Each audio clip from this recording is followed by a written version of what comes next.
নমস্কার বন্ধুরা, রিতার হোম কিচেনে আপনাদের স্বাগত। আজকের আমি বানাবো রুই মাছ দিয়ে সর্ষে পোস্ত দিয়ে ঝাল।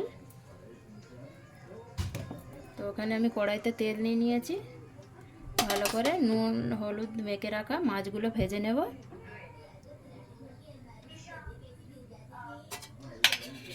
তেল গরম হয়ে গেছে, মাছগুলো ভেজে নেব। মাছগুলো দিয়ে দিয়েছি, ভালো করে ভেজে নেব। এই মাছটা আমি ভালো করে ভাজবো না, হালকা করেই ভাজবো। মাছটা উল্টে দেব।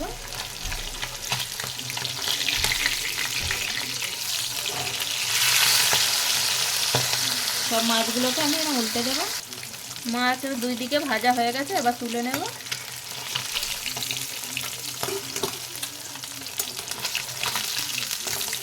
সব মাছগুলো আমি এইভাবে তুলে নেব। নিয়ে আবারও মাছ আছে দিয়ে দেব। সব মাছগুলো ভাজা হয়ে গেছে, এবার তুলে নেব।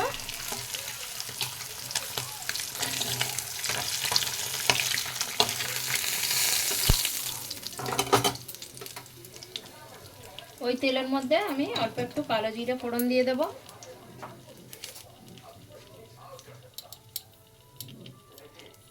কালো জিরে দিয়ে দেব, কাঁচা লঙ্কা দিয়ে দেব। কাঁচা লঙ্কাটা ভালো করে ভাজা হয়ে গেছে, এবার আমি ওর মধ্যে লবণ দিয়ে দেব, হলুদ গুঁড়ো দিয়ে দেব, আর অল্প একটু গুঁড়ো লঙ্কা দিয়ে দেব।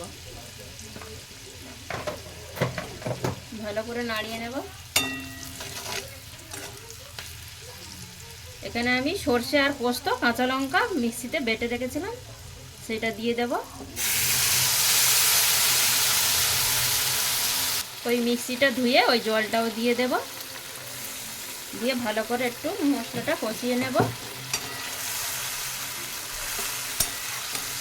2 থেকে 3 মিনিট মশলাটা ভালো করে পেকে যাবে, সর্ষে থেকে কাঁচা গন্ধটা চলে যাবে। ভালো করে ফুটে এসছে মশলাটা।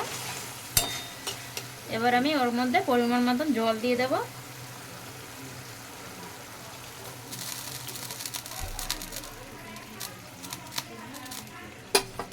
আর একটু জল দিয়ে দেব।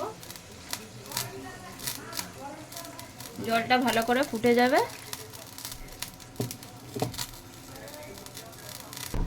ঝোলটা ফুটে গেছে, এবার আমি এখানে ভেজে রাখা মাছগুলো দিয়ে দেব।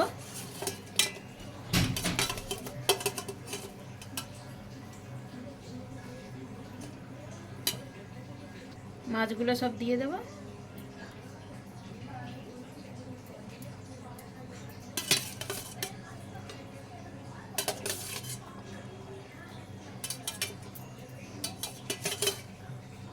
মাছগুলো সব দিয়ে দিয়েছি, এবার একটু ভালো করে ফুটে যাবে।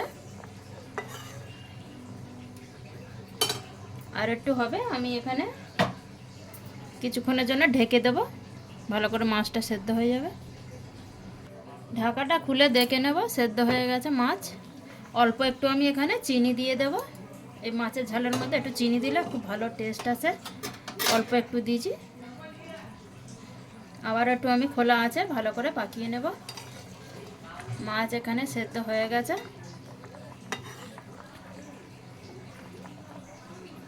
এবার আমি এখানে এই সর্ষে পোস্ত দিয়ে এই রুই মাছের ঝালটা খুব হয়ে গেছে। এই রুই মাছের সর্ষে পোস্ত দিয়ে ঝাল বানালে কিন্তু খেতে খুব ভালো লাগে। এবার আমি গ্যাসটা বন্ধ করে দেব, আর ওপর থেকে দিয়ে দেব কেটে রাখা ধনেপাতা কুচি, আর দিয়ে দেব কয়েকটা কাঁচা লঙ্কা চেরা,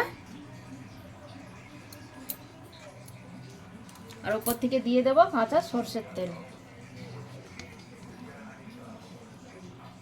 অল্প একটু সর্ষের তেল দিয়ে দেবো। দিয়ে আমি আরও 5-7 মিনিট ঢেকে রেখে দেবো এখন কড়াইতে।